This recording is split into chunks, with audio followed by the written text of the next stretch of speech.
Assalamualaikum warahmatullahi wabarakatuh. Bismillahirrahmanirrahim. Nahmaduka ya ghafur ya syakur. Mashalli wa sallim barik ala sayyidina maulana Muhammadin wa ala alihi wa sahbihi asma'in nama ba'du. Kita menyangkut sholawat. Orang boleh beda pendapat tentang redaksi sholawat. Ada masalah ala Muhammad, ala sayyidina Muhammad, Nabi Muhammad. Monggo lah masalah redaksi saja. Tapi setelah dianalisis, Nabi itu Pak Rektor jadi Nabi setelah Nabi Isa saking dihormatinya sampai dituhankan. Juga jadi Nabi yang ada cerita masih hangat, orang Yahudi itu bunuh Nabi. Jadi yang satu mendudukkan Nabi sedemikian tinggi sampai kayak Tuhan, yang satu menjatuhkan Nabi sedemikian rendah sampai dibunuh. Kayak apa susahnya jadi Nabi Muhammad SAW. Kemudian dengan gampang Hadaddin agama ini bikin syariat yang bernama sholawat. Redaksinya monggo lah sesuai tradisi masing-masing. Allahumma sholli ala Muhammad, Allahumma sholli ala sayyidina Muhammad, ala nabiyina Muhammad, monggo. Tapi yang jelas redaksi ini kalau digiroyah dikaji, Allahumma itu Tuhan, Tuhan itu pemberi. Wa Muhammadun wa in jalla qadruh abdun min ibadi. Muhammad apapun tinggi derajatnya tetap berstatus hamba. Sehingga agama ini terjaga oleh syihotus sholawat. Agama ini terjaga oleh redaksi sholawat, yaitu Allah tetap pemberi sebagai Tuhan yang enggak tersaingi, la syarikalah.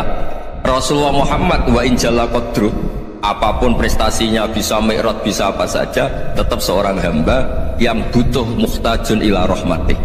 Jika redaksi Allahumma sholli ala Muhammad ini mengukuhkan yang Tuhan tetap Tuhan, hamba pilihan tetap hamba pilihan.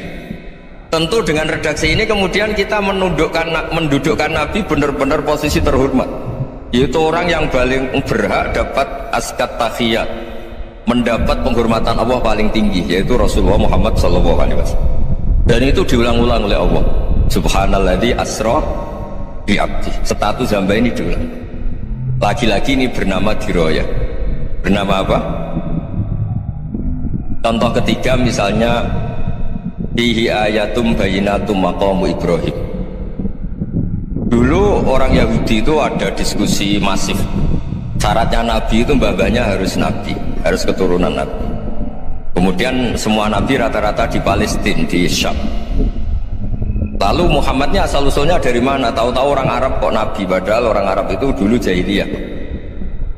Alhasil terus diceritakan bukti Muhammad ini turunan Ibrahim adalah ada jejak kaki Nabi wa Ibrahim di dekat apa? Ka'bah. Fihi ayatum bayinatum maqamu Ibrahim. Kalau Nabi Ibrahim pernah di Mekah, artinya beliau pernah meninggalkan turunan yang di Mekah, yaitu bernama Nabi Muhammadun sallallahu alaihi wasallam. Itu disebut fihi ayatum bayinatum maqamu Ibrahim. Nah, itu namanya diroyah. Diroyah itu satu perilaku keseharian kita beragama, kemudian tahu logikanya. Yang keempat misalnya, mangkana yu'minu billahi wal yaumil akhir fal yukrim apa? Jahro. Orang yang iman karena Allah dan Rasul maka memuliakan tetangganya. Andaikan pakai hukum sosial, tentu kalau tetangga kita baik, kita baik. Kalau kurang baik kok kurang pegawaian kan gitu. Tapi dulu itu pernah ada seorang ulama itu dibully ya, dikerjain sama anak muda tetangganya. Pak Kiai datang ke rumah saya, orang ini datang. Kemudian setelah di rumahnya, saya tidak jadi butuh sama Pak Kiai, silahkan pulang. Itu Kiainya senyum menikmati, dan itu terulang 3 kali. Dibully seperti itu, dikerjain terulang 3 kali. Lalu tetap Kiainya tuh asik, seneng sekali. Lama-lama kemudian ditanya, kenapa engkau tidak tersinggung? Padahal saya kerjain sampai 3 kali, tak undang, terus tak suruh pulang, tak undang, tak suruh pulang. Kata Kiai tadi, yang memerintahkan baik sama tetangga itu Allah. Jadi saya nikmati ketika bisa baik sama Anda. Tidak ada urusannya dengan perilaku Anda yang menolak saya. Nah itu terus kita tahu memang motifnya kita baik sama tangga karena iman sama Allah dan Rasul, bukan hukum kompensasi sosial. Jadi kalau mau diteruskan Pak Rektor, saya ngajar di sini ya karena perintah Allah, itu orang alim harus ngajar, bukan karena perintah Rektor. Kalau diteruskan, ya saya mohon juga gitu, para dosen, para karyawan di sini kalau nggak khianat dengan UI itu karena takut sama Allah, jangan takut sama Rektor. Kalau Anda baik juga karena Allah, jangan baik karena apa? Rektor. Bagaimanapun ya semua kita ini makhluk. Makhluk itu la yadurru wa la yanfa. Begitu juga melihat Indonesia. Melihat saya ini kan ikut di UI itu lama sekali, ikut sama Profesor Zaini. Dari Profesor Zaini nulis tafsir. Mungkin Pak Hersoyo tahu banyak, dulu Pak Lutfi ya tahu banyak. Tapi saya memang nggak pernah terbuka karena ya memang nggak ingin sebenarnya. Kondisi ini kondisi darurat ini. Sehingga saya tahu cara berpikir Profesor Zaini, ya tahu komitmen beliau pada UI. Dan pendiri UI memang ya banyak yang dari tokoh NU, Muhammadiyah, dari tokoh-tokoh ormas yang lain memang didirikan banyak orang. Hingga UI memang nggak milik ormas apa tertentu. Dari satu sisi memang baik, nggak dikuasai ormas tertentu. Tapi nanti kalau keterusan ya nggak berbentuk karena nggak boleh. Ya sudahlah dikelola saja. Sambil-sambil jelas, sambil-sambil kadang nggak jelas. Yang penting ikhlas tadi. Karena kalau terlalu asobia itu jadi repot. Kita ini yang nekuni fikih itu tahu kalau tidak kuno itu mazhabnya Hanafi, kuno itu mazhabnya Syafi'i.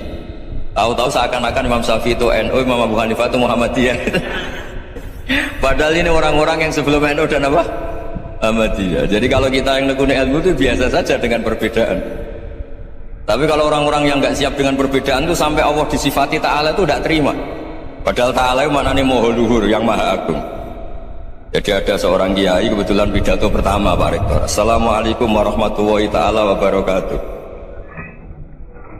Di mubalik kedua ini nggak terima karena itu dianggap kita ada ta'ala. Hanya dia bilang Assalamualaikum warahmatullahi ta'ala wabarakatuh. Itu saking asobiahnya itu Allah ditambahi ta'ala itu tidak terima. Padahal ta'ala itu maknanya Maha Agung. Nah itu kan jadi repot kalau asobia gitu. Kalau kita ngadepi perbedaan itu biasa saja. Karena kita mungkin bacanya banyak, lihat hal-hal seperti itu ya biasa saja. Karena dulu itu perbedaan itu urusan sudut pandang. Ya saya ulang lagi, perbedaan itu sudut. Allah yang Tuhan saja sering didebat sama nabi-nabinya. Karena urusan sudut pandang apa? Saya beri contoh ya. Suatu saat Khalilur Rahman Ibrahim itu saatnya meninggal sama Allah, Israel disuruh. Israel itu Ibrahim saatnya meninggal, ambil nyawanya. Setelah datang ke Ibrahim, ya Khalilur Rahman Ibrahim, saya disuruh nyabut nyawa anda. Itu Israel dipaksa mikir sama Ibrahim. Hal ra'aita khalilan yumitu khalilah. Kamu tahu orang yang mencintai kemudian bunuh yang dicintai, itu logika agak benar. Akhirnya Israel kan gak biasa debat, kan gak dilatih debat, gak pernah ikut lomba UI debat ilmiah. Dia taunya nyambut nyawa aja. Kembali ke Allah. Ya Allah, kata Ibrahim, hal ra'aita khalilan yumitu khalilah. Masa kekasih bunuh yang dicintai. Tapi kata Allah santai, bilang ke Ibrahim, hal ra'aita habiban yakrahu ayyalqa habibah. Masa katanya dia cinta saya kemudian ketemu saya tidak berani. Israel mater lagi, logikanya gini Ibrahim, masa yang dicintai sama yang ketemu yang dicintai gak berani. Ya udah ketemu aja. Katanya yang meninggal itu. Artinya kamu bisa saja GR tidak mati-mati karena merasa dicintai, atau ingin mati karena mencintai. Nah maksud saya dalam hal-hal seperti ini orang UI pasti gak jelas. Katanya cinta Allah suruh mati ya gak mau. Gak jelas kan. Dibilang gak cinta juga gak mau. Tadi dibilang cinta kalau ukurannya mati juga gak. Nah, tapi dalam banyak hal gak jelas itu penting Pak. Penting sekali. Buatan buyan, saya beri contoh sekian ilmiah, gak jelas itu penting. Rasulullah SAW itu dalam banyak hal itu disuruh Allah, memang disuruh supaya ngambil sikap seperti itu. Karena Allah itu punya otoritas penuh untuk bikin orang itu baik atau tidak baik. Wahsy itu yang membunuh Sayyid Hamzah, orang paling dicintai Nabi, diantara yang dicintai Nabi. Qatalahu Wahsyun, dibunuh oleh Wahsy. Nabi secara basarnya itu gak suka sama Wahsy. Sampai cara lahir ya ingin, corong Jawa ingin masuk nol. Tapi apa kata Allah? Laisa laka minal amri syai'un aw yatuba alaihim aw yu'adzibum. Itu tidak wilayah kamu Muhammad. Malah Wahsy dikasih tobat sama Allah. Khalid bin Walid, itu perang Uhud kalah itu karena ide brilian Khalid bin Walid. Pas itu masih panglima kafir, yaitu pura-pura kalah, ghanimah dilepas, sahabat turun, pasukannya naik, walhasil orang Islam kalah. Khalid bin Walid akhirnya juga masuk Islam. Orang yang secara basariah Nabi itu gak siap. Kebalikannya juga ada. Sa'labah itu orang yang dapat gelar Hamamatul Masjid. Ini pas ngaji mesti ingat Salah. Dia di masjid terus setiap habis salam tuh lari karena istrinya nyun sewu masih berpakaian yang tidak pantas. Kenapa engkau terburu-buru pulang? Pakaian yang dipakai istri saya sekarang saya pakai. Ya pakaian sarung itu kayak Pak Rektor kan fleksibel. Ini khusus mau Ramadan, tidak akan sarungan terus, gak usah khawatir. Jadi ini tadi sudah perjanjian, saya yang kiai celananan, beliau yang rektor pakai sarung. Jadi iya, supaya itu barter madhab. Tapi hanya sekali ini aja, bukan. Jadi jangan diharapkan ini jadi tontonan terus menerus. Dan ini barter madhab. Nah, sama Profesor Kores juga sering gitu. Saya pakai sarung yang dihadiahi beliau, beliau pakai sarung yang dihadiahi saya. Memang itu tradisi Islam. Hadau tahabu, kamu saling memberi hadiah maka kamu saling mencintai. Bukan riswah, bukan riswah. Walhasil terus Sa'labah ini, buat saya didoakan Nabi supaya saya kaya, supaya tidak sering ganti-ganti pakaian seperti ini sama istri saya. Jangan-jangan kamu miskin itu lebih baik. Ngotot minta didoakan. Didoain Nabi kaya, terus lama-lama ninggal sholat, ninggal jamaah. Itu Allah belum tersinggung. Yang mulai Allah tersinggung itu kan saya sering fatwa di mana-mana, sering memberi saran. Mumpung kamu miskin itu sering sedekah, karena kalau sudah kaya itu tidak bisa. Saya memberi analogi gini. Kalau saya masih santri miskin, punya uang 100.000, diminta guru saya 50 tak kasihkan, padahal itu 50%. Punya 2 kambing kurus, diminta guru saya 1 pasti tak kasihkan, padahal itu 50%.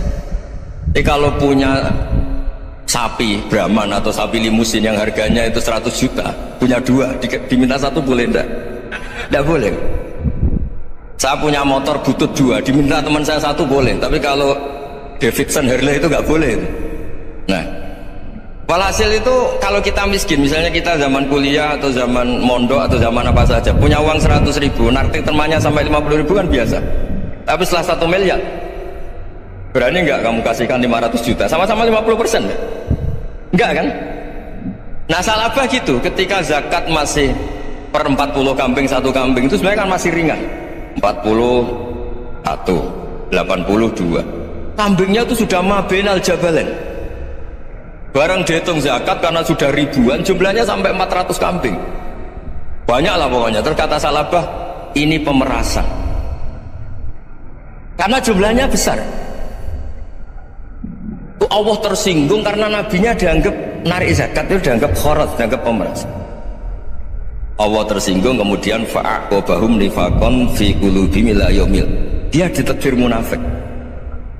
Semenjak itu terus tadi kembali gak jelas tadi. Barkohnya gak jelas itu menjadi orang itu bijak. Ini sekarang nakal, jangan-jangan nanti jadi orang baik. Yang sekarang baik, jangan-jangan suatu saat jadi tidak baik. Semua orang introspeksi.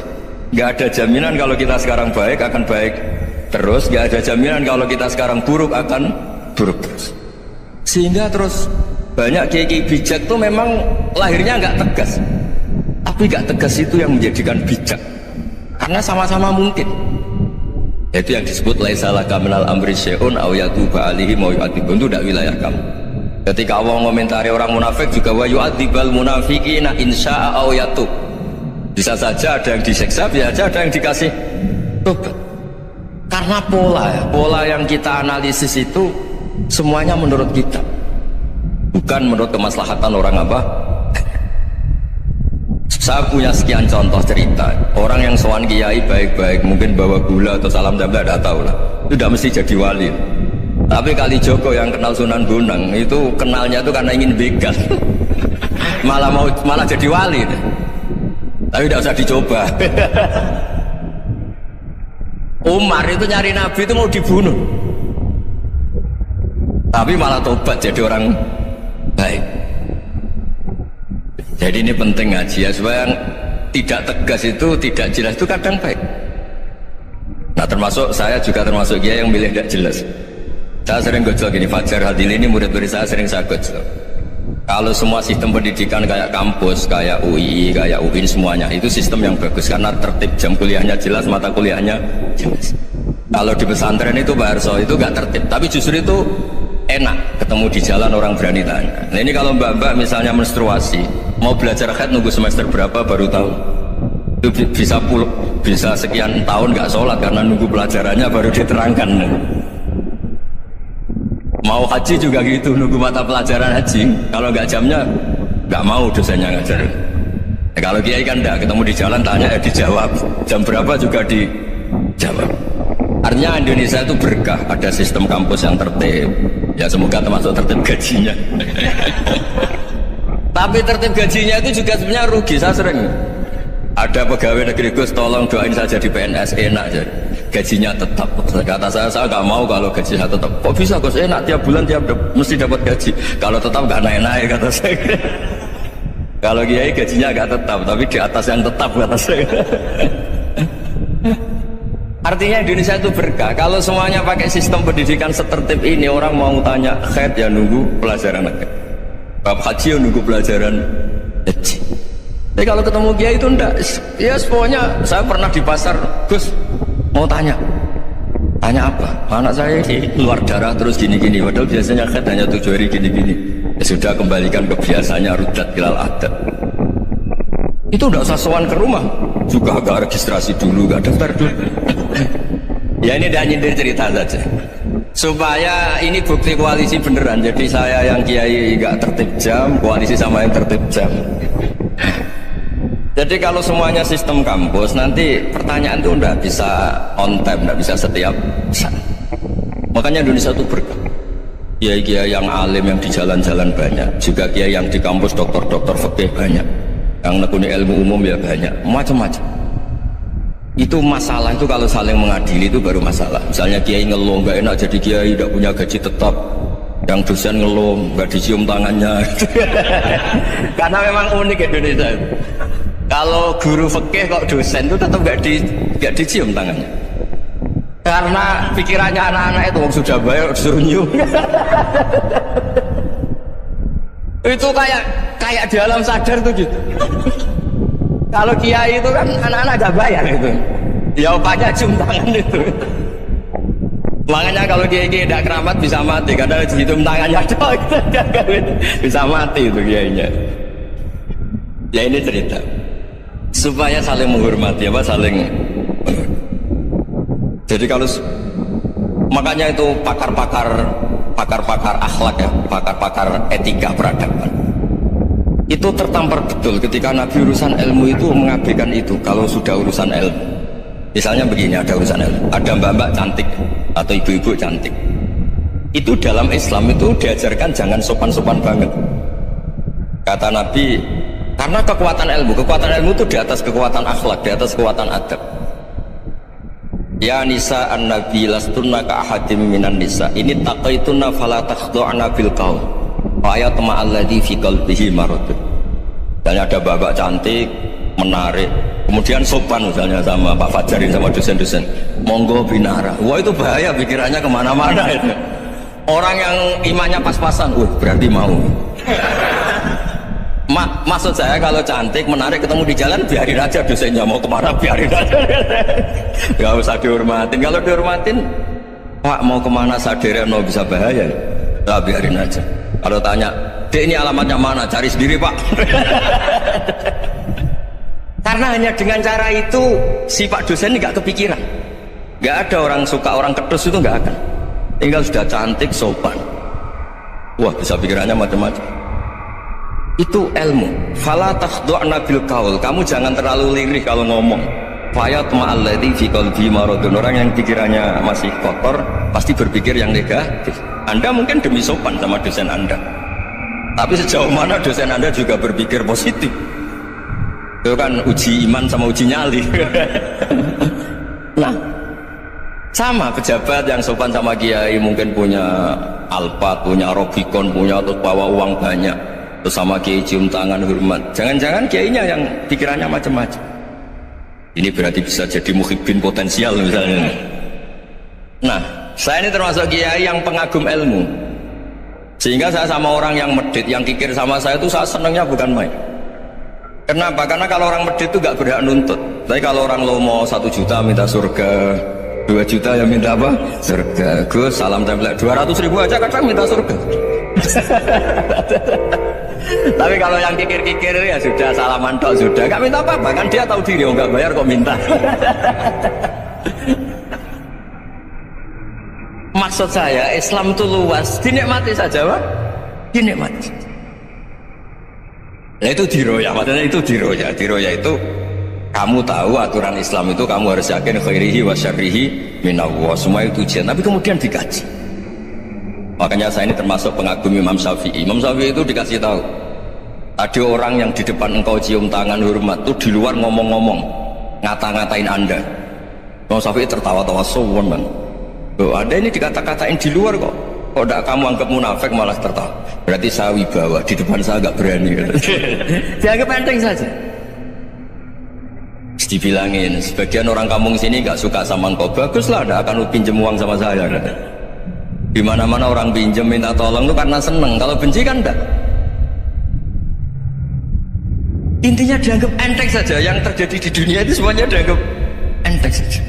Man asa ilaika faqat atlaqaka, yang berburuk sama kamu itu membebaskan kamu.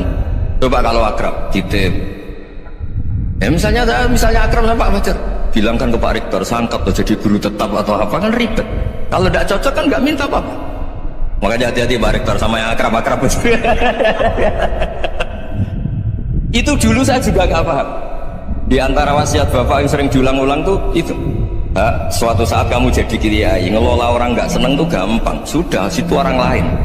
Tapi kalau ngelola orang nggak orang seneng tuh repot, mintanya aneh-aneh. 100.000 aja minta surga. Hanya teman tenis saja minta naik jabatan. Intinya itu ya sudahlah dikelola. Yang seneng ya berkah, mungkin teman berjuang, teman diskusi. Yang nggak seneng ya berkah, karena ini tidak minta macam-macam, enggak seneng. Nah itu namanya diroya. Diroya itu satu kajian keilmuan yang menjadikan kita ini nyaman dengan riwayat-riwayat, panduan-panduan dari Rasulullah Shallallahu Alaihi Wasallam. Kayak tadi, kenapa sih tentang baik sama tetangga, baik sama tamu, hitung-hitungannya itu mangkana yu'minu billahi wal yaumil. Saya pernah dicium sama orang miskin yang akut miskin betul. Itu tak ajarin Anda ini lebih hebat ketimbang orang-orang kaya. Misalnya gini, misalnya ada komunitas rektor atau kiai besar. Saya ini kata orang banyak termasuk kiai besar. Mungkin kalau pinjam uang itu karena mau beli mobil, aksesoris mobil, karena kita kiai tok atau rektor atau orang-orang tok. Kalau sesama orang miskin itu pinjem-pinjemannya itu urusan beras, itu urusan nyawa. Keren mana nyelamatkan nyawa sama aksesoris mobil? Nyawa. Jadi pahala kamu pasti lebih besar. Itu senengnya jadi orang miskin terus keterusan sampai sekarang.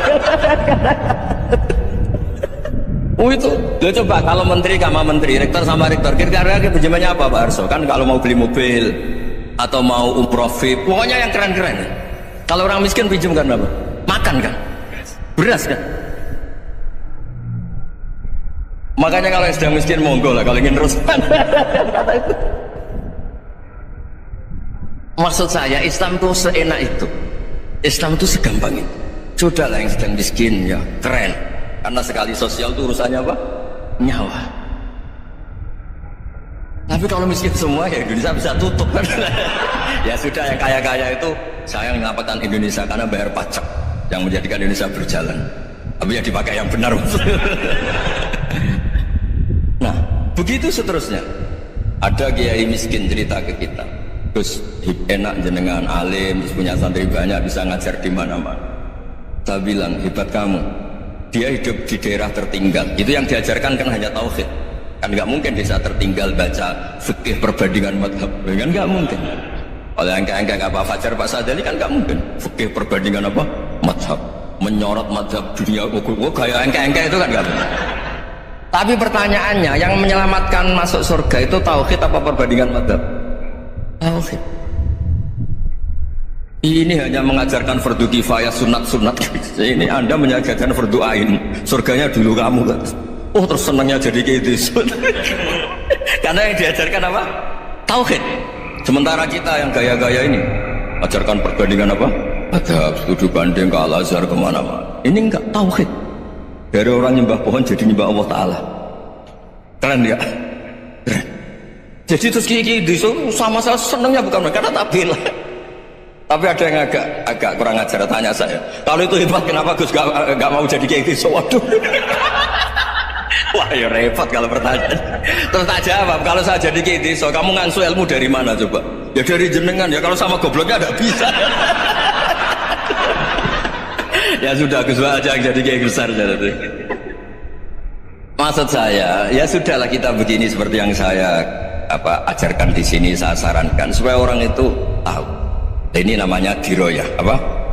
Makanya kata Imam Ghazali itu kalau kamu ingin sopan gampang melihat anak kecil, wa aqallu min dzamban, dia dosanya lebih kecil.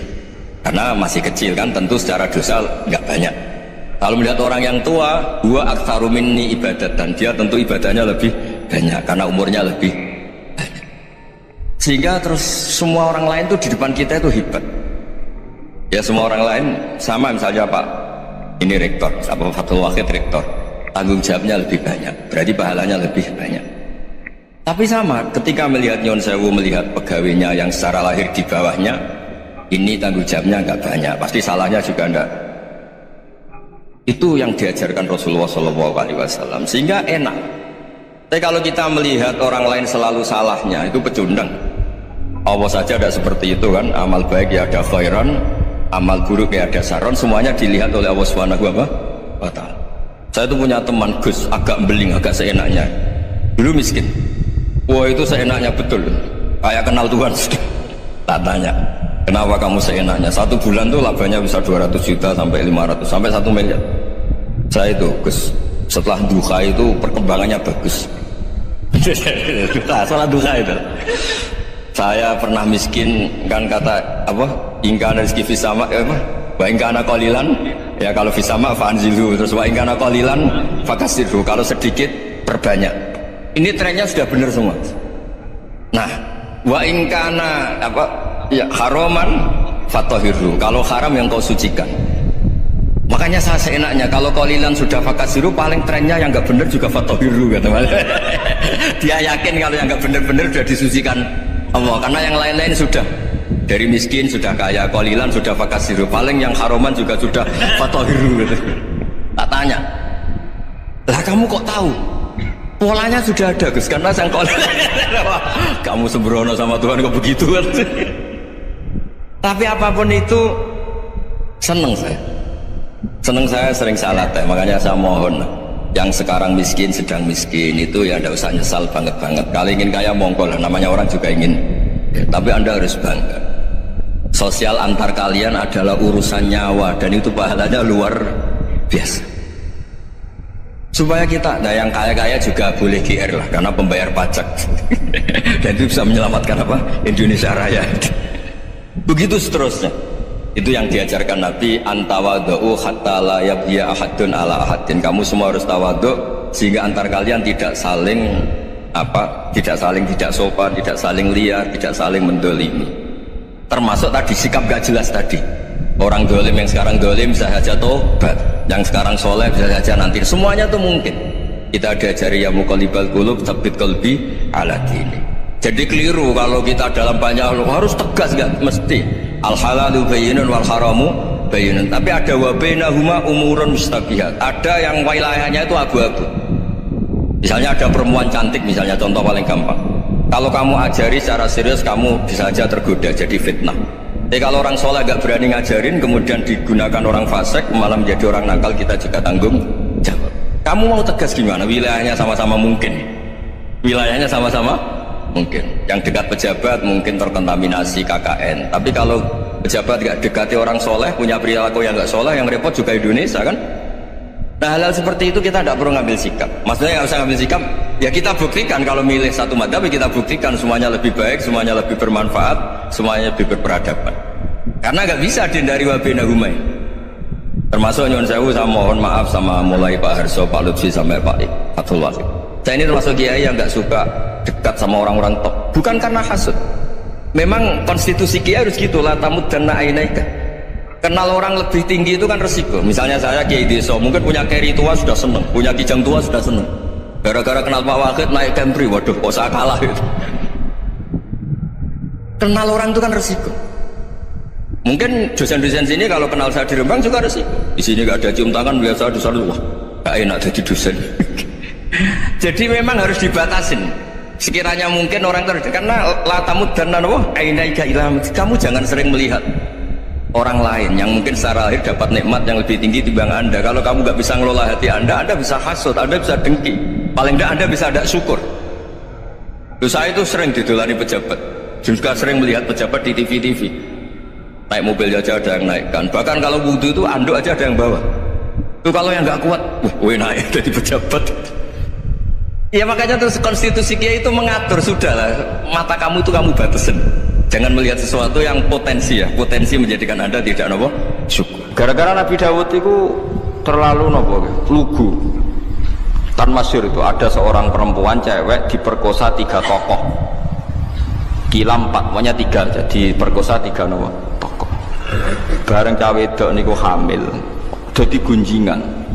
Dilaporkan oleh Nabi Dawud. Sebenarnya 3 orang ini tersangka, 3 orang tokoh ini tersangka karena disebut perempuan tadi. Misalnya yang merkosa aku si A, si B, si C. Bareng pas ini Nabi Sulaiman sejak umur 13 tahun. Bareng neng mahkamah Nabi sinten Dawud dibenarkan napa wong lanang telu wae. Perkarane ora ngaku, ora ana bukti. Tetapi pangeran kersane iku lucu. Wong telu mau terakhir malah muni ngene. Wah, paling diperkosa asu niku. Maksudnya paling sing perkosa napa asu. Barang Bali cawe itu tersiksa.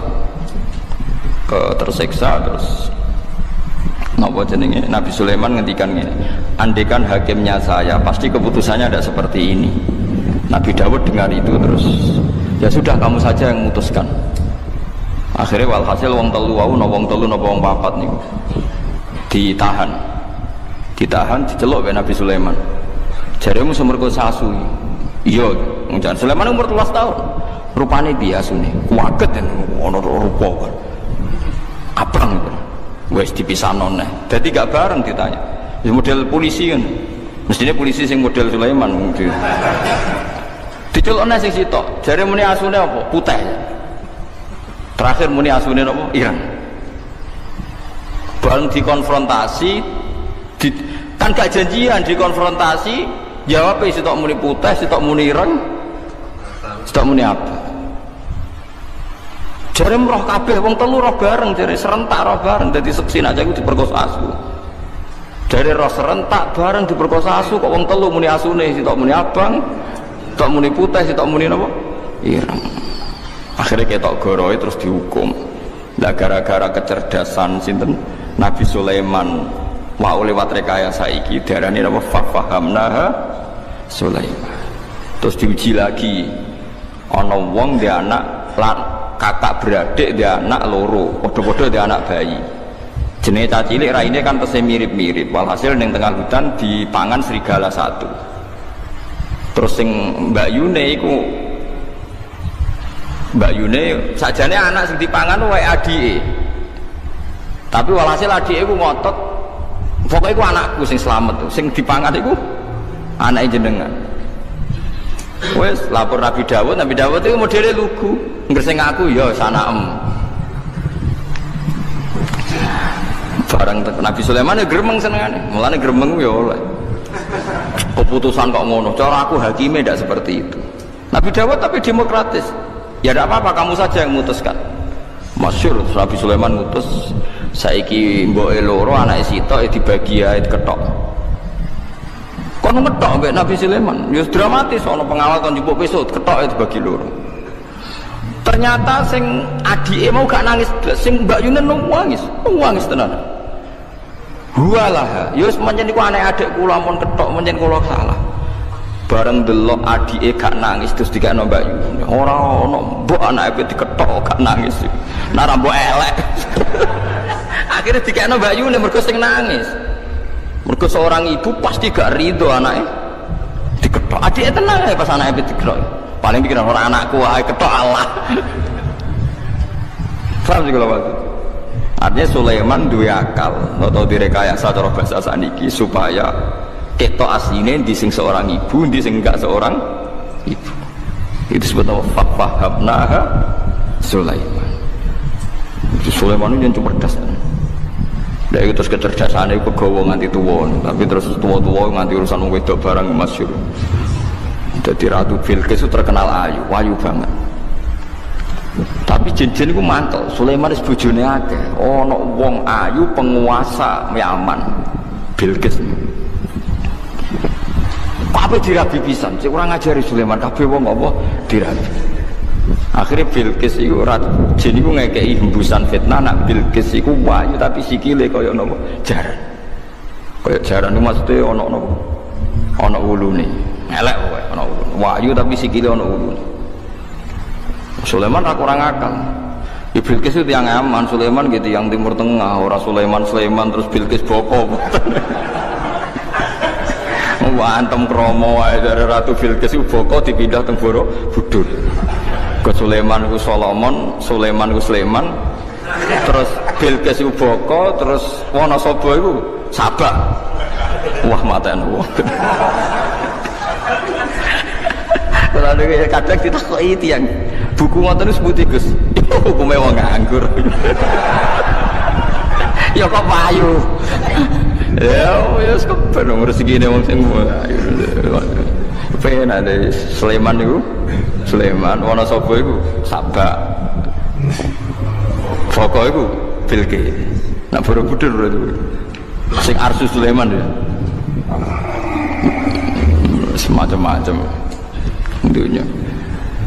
Akhirnya Sulaiman itu pinter. Waduh ayune ngono sampai dirabis ditalukno kok. Napa?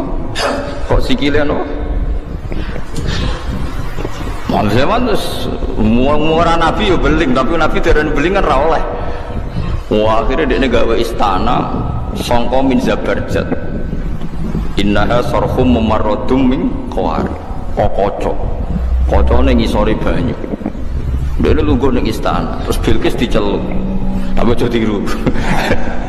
Orang diceluk spontan Bilqis mergo ngerti koyok-koyok banyu.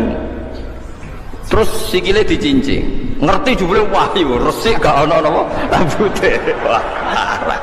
Ora ade wong aja husud. Ya sing ngono critane Nabi ana ngono bareng, guys. Ya aja mbok tiru, tapi kaya aja gedeng wong sing lagi cek ngono.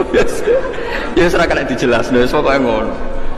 Wah, akhirnya Sulaiman mangkel, lucu pula ayo, ya mau perkara jin mangkel, kabeh apa dirabi. Lah nah zaman riyen ora ana syariat maksimal napa apa. Mulane Sayyid Abidi tau cerita, wong yo kudu ana cerdas. Mergo riyen ana raja ganteng sugih, senengane rabi cah prawan wayu. Nggih senengane rabi prawan napa ayu. Rata-rata yo gelem. Mergo raja napa sugih, ganteng ya.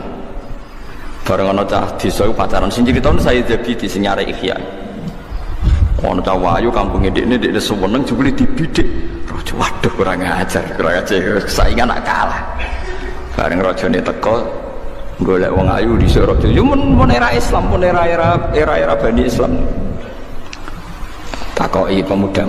Cara kowe piye cah wedok iku? Maksudnya takok kelakuane piye, tau digendhak wong ta ora ngene. Ning raja ben prawan yo steril yo ora tau digendhak wong, gak kurang ajar. Jawabe canom iku. Ya ora apa-apa jenengan rabi.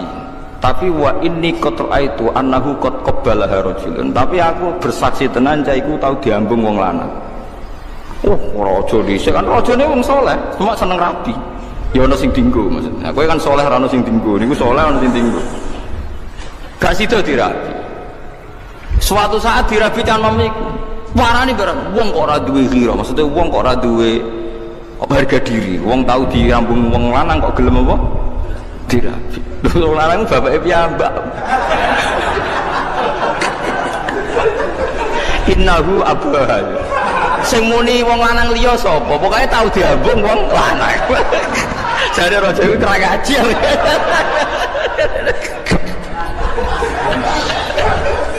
Sing muni wong liya sapa? Oh, tapi cawe wedok nu biasa diambungi tiang lanang. Akhirnya raja kan gak minat, waduh biasa diambungi wong lanang. Suatu saat dirabi cah iku raja kan. Lha kok rabi kuwe wong kok gak duwe cemburu, gak duwe harga diri. Lah rumasane jenengan sinten wong lanang? Jaremu diambung lha niku bapake. Nek ana wong saleh rondok duwe akal ngono ya oleh. Nabi Sulaiman yo ngoten niku wau. Ngono delok sikil barang macam-macam. Tapi niat dirabi. Ya mulane cara fikih itu termasuk ditoleransi nonton wong wedok niat tidak. Mulane kok halalam iku angel perkara ning delok ra niat tidak. Ndak bisa. Tapi kalau niat bojone wong ora kena diniati. Ngawur ya. Ora kena diniati yang dikhilaf piye ora kena. Wal musonatu napa minan nisa. Tapi nak akal gunane kuno niku wonten. Jadi kalau ada sejarah kata melane masalah wedok jen misteri Tuhan. Nabi Ibrahim bae khusyuke ngono Khalilur Rahman. Nah urusan wong wedok cerdas ra karuan. Siti Hajar niku rak candaleme Sarah, wong hadiah kangge sinten? Sarah. Suwe-suwe Nabi Ibrahim seneng Sarah wis legowo, wis gak apa-apa mbok rabi, tak kekno kowe. Mergo pas niku Sarah dereng gak ada napa anak. Suwe-suwe Ibrahim ora sekedar ngrabi, seneng banget belajar ngalahno mbek sinten? Sesuai Sarah cemburu. Saking cemburune, aku sumpah mbek pangeran. Kowe oleh seneng Sarah, tapi syaratnya Sarah lukai. Ya mungkin pikirannya Sarah dilukai ku mbok pipine digaret, mbok piye pokoke kon kowe. Dilukai apa? Pokoknya sementing luka, nganti berdarah. Wah, Nabi Ibrahim pinter. Dilukai ku kupinge. Terus dadi anting-anting pertama Ibrahim. Bang dilukai kupingnya digoni anting tambah ayu, tapi Sarah wis ra iso berkutik perjanjiannya pokoknya dilukai. Seneng pas dilukai dicoblos, seneng Sarah pertama.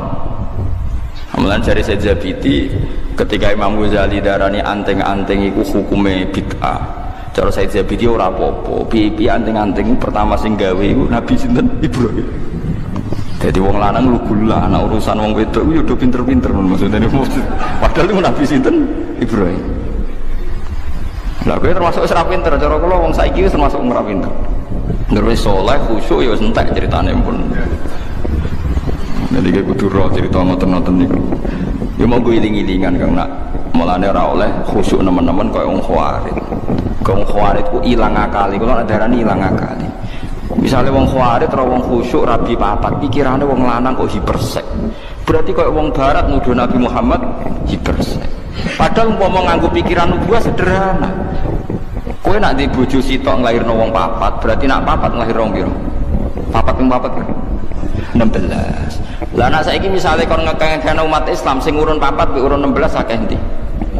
16. Asal dadi wong saleh kabeh lho syaratnya. Artinya sebetulnya kita sederhana. Kenapa Nabi bojone akeh? Karena tambah banyak berarti memperbanyak umat Islam. Lho soal kowe ra wani nglakoni alasane iku mau nglahirno sitok wae papat nakal kabeh. Lah nek 16 tambah kan iku sing masalah kira sunat iku perkarane anak papat wae beling kabeh. Lah kok 16 tapi kan kita itu aja sampai terus pikiran itu urusan hiperseke, urusan kita lebih pikiran nubuah. Nak wong wedok itu alat reproduksi, nak produksi wong soleh berarti baik. Lah kalau baik tambah banyak, tambah baik. Yaiku sing dilakoni para nabi, nabi kabeh garwane akeh. Lho soal aku sampean nglakoni dengan beberapa hal, iku ora penting kowe ora janggal mbek nabi. Lho kula sebagai ulama kepentingan saya hanya satu, aja sampai kowe janggal ambek nabi ku tok pun. Mulane kula ngaji teng putih-putih kula terang, soal kira nglakoni ra masalah. Mergo 1 tambah 1 tambah 1. Tetap 1 maksudnya. Kewayo sing pertama yo megah. Kan berarti 1 tambah 1 tetap 1. Tapi ben gak janggal dek pikirane Nabi. Kalau nanti ditanya seorang dosen, saya itu janggal kenapa Nabi kalau perang itu rampasan orang kafir diambil dan perempuannya dijadikan amat. Memang dalam perang dulu kan perempuan dijadikan apa? Nanti kalau jawab seperti itu. Kalau senjatanya orang kafir dikembalikan, berarti senjata itu menjadi kekuatan orang kafir. Kalau perempuan ini dikembalikan, berarti Islam membolehkan populasi orang kafir karena perempuan adalah alat reproduksi. Tapi kalau terus perempuan tadi disita jadi amat di koloni Mustafa kan ngelahirno Muslim. Tapi kalau dikembalikan produksi wong kafir.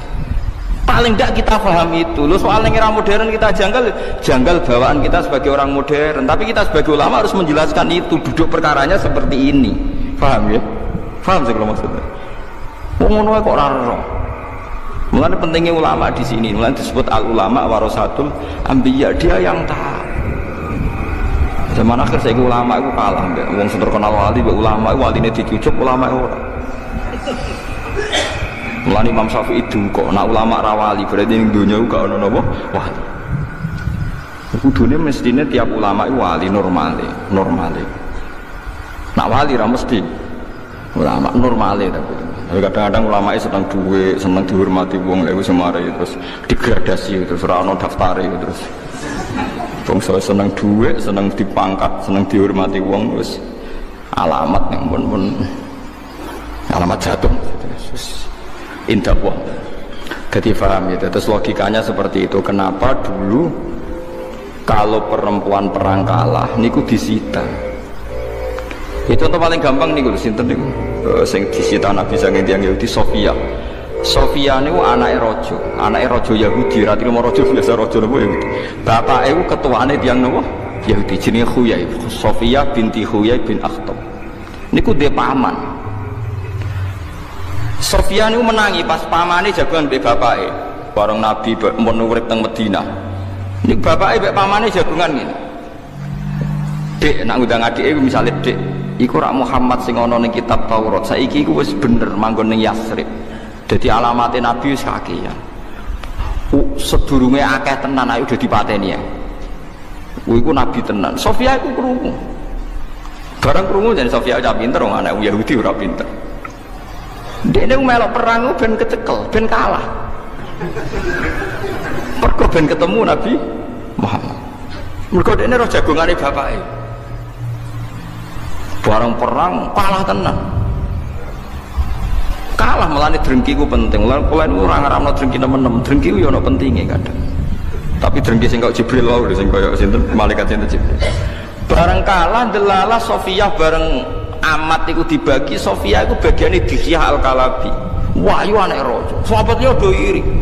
Ya Rasulullah, ora ono critane anak raja kena wong biasa. Kok penak Dihyah entuk ayu anake raja. Kudu jenengan jebuk. Wah, sahabat ora rido. Wala ya talilan ora krana sumpah. Ayakhlif tegese ora krana sumpah. Ora krana sumpah serapah sapa ulul fadli, sapa wong kang duweni kelebihan.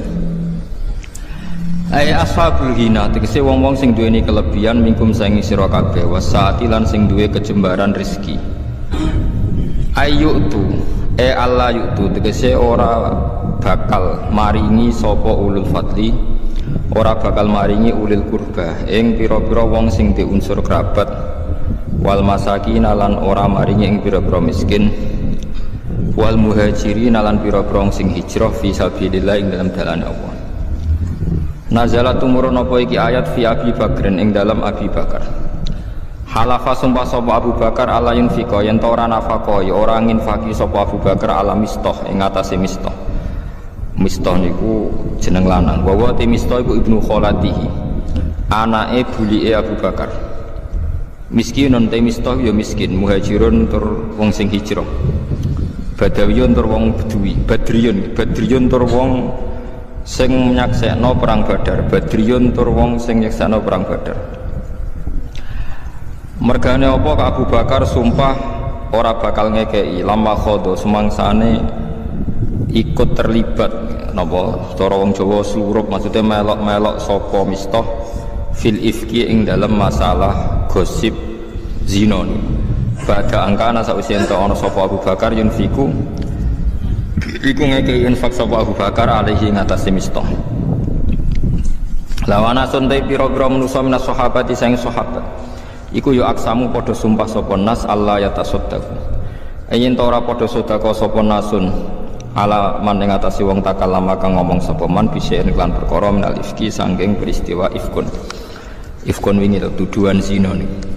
Wal yafulan becik nyepura sapa ngake wal yasfahulan becik saling memaafkan sapa ngake anhum saking kabeh fidzalika ing dalem masalah ifki.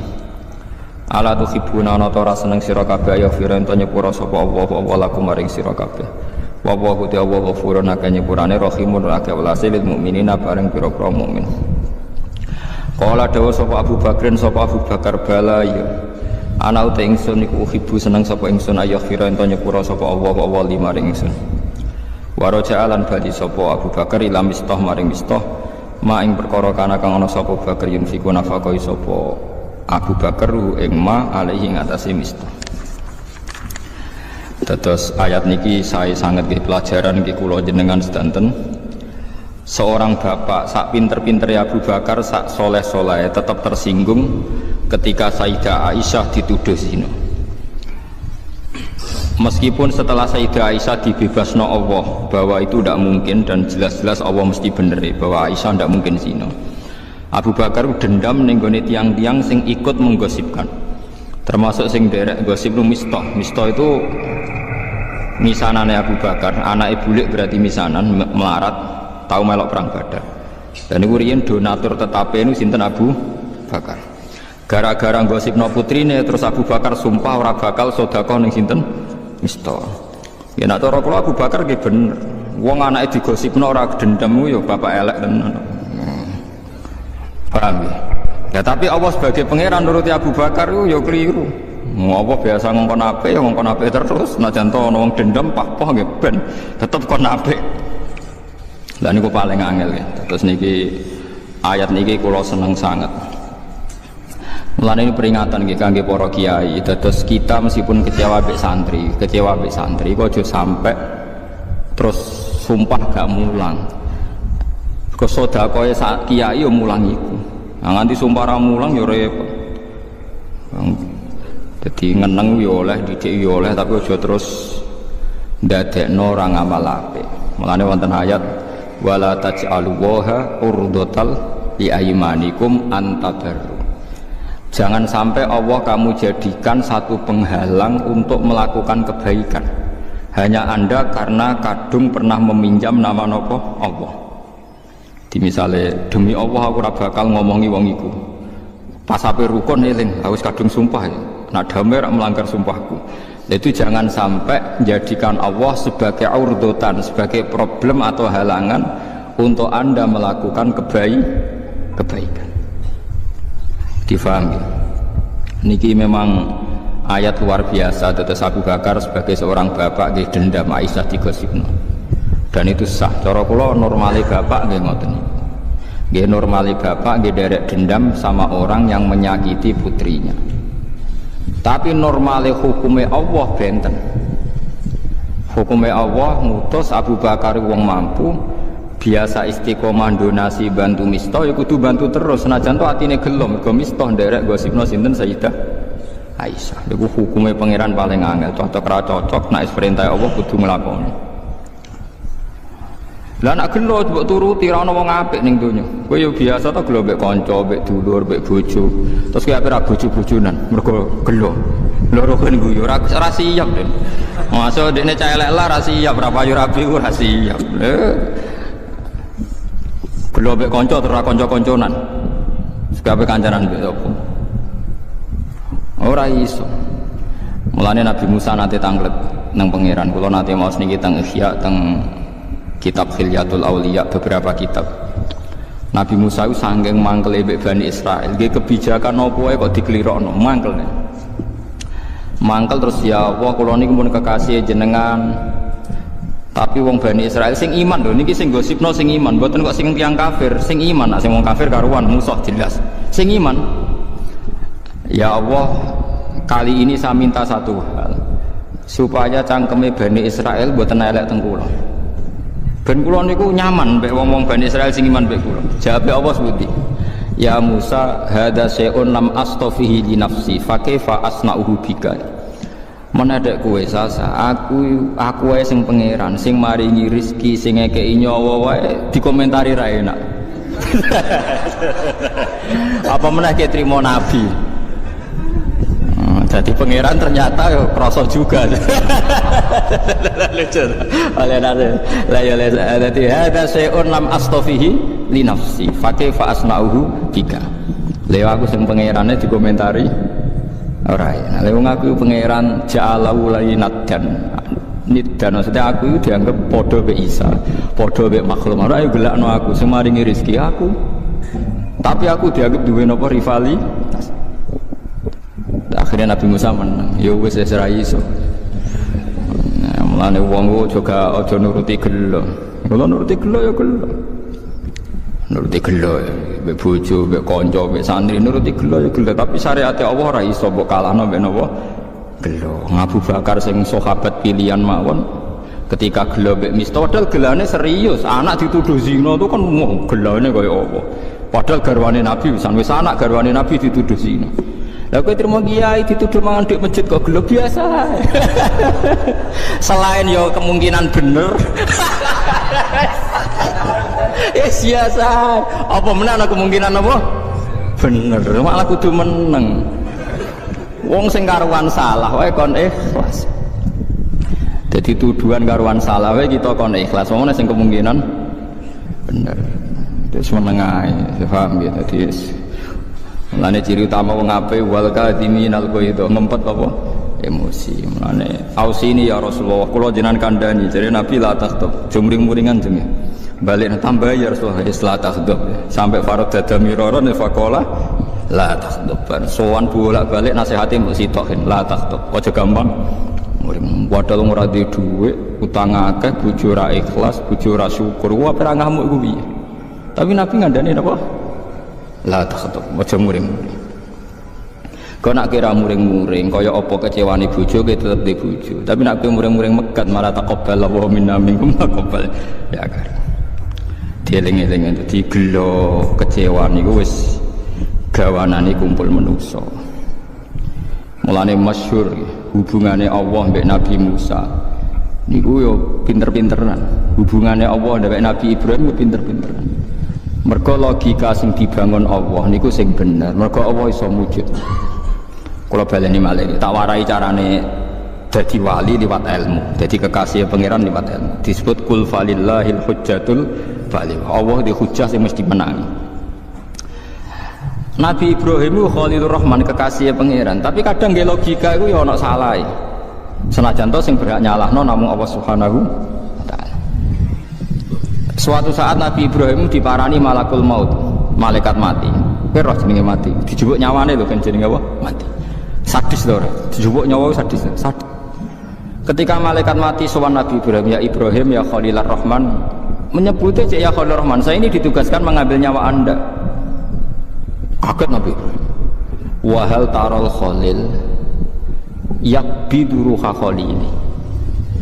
Kowe roh ana kekasih kok tega mateni. Nyakiti ora tega, kok iki kekasih kok mateni. Takokno pangeran iki. Nabi Ibrahim gak trimo. Wong jare Khalil. Khalil lak kekasih. Cek tegane jare Khalil kok mateni. Malaikat mati akhirnya rawani. Masuk akal karo malaikat. Dadi dene